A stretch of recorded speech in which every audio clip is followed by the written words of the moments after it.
So the second big idea I want to talk to you about today is the huge benefits of struggle for your brain. I've already shown you the evidence that mistakes cause your brain to grow and are really beneficial, but more and more evidence is showing that when you're struggling, when you're finding something really difficult, that's really the best time for the brain.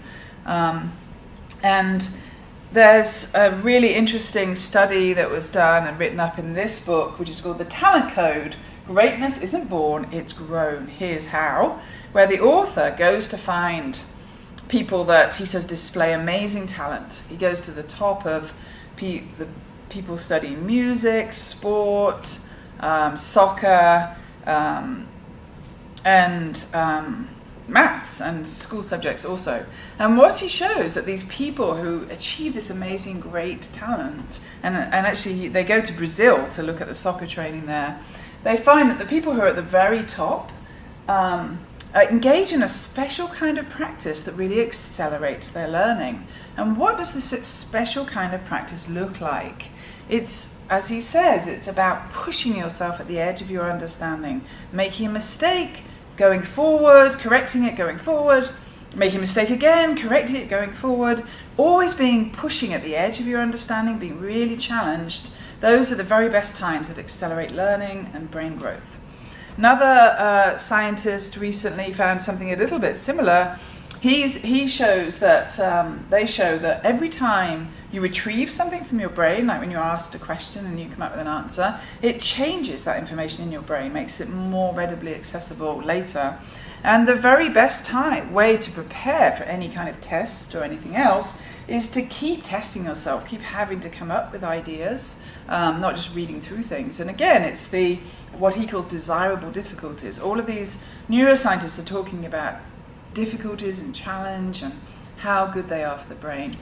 So I have a new book I'm working on, and I've been interviewing a whole range of teachers who really embrace the mindset approach.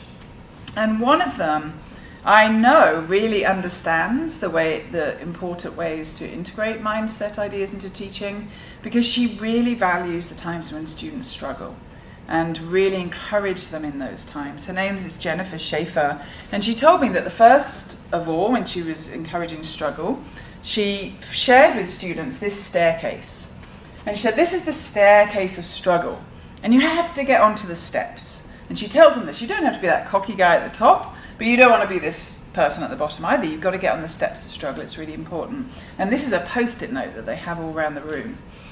But she said the kids really liked this metaphor, but they really liked this one even more. It comes from James Nottingham, and he's shown this idea called the learning pit. You have to get into the pit of struggle. And he has this nice graphic of students who are in this struggle pit. Jennifer, in her classroom, asked the students if they would come up with their own graphic to show the struggle pit.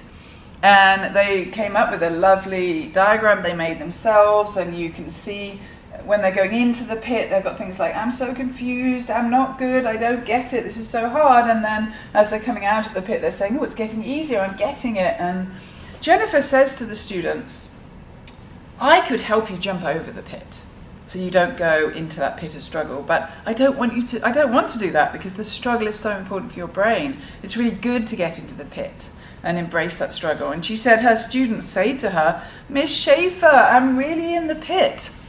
And she answers them by saying, excellent, what resources do you need?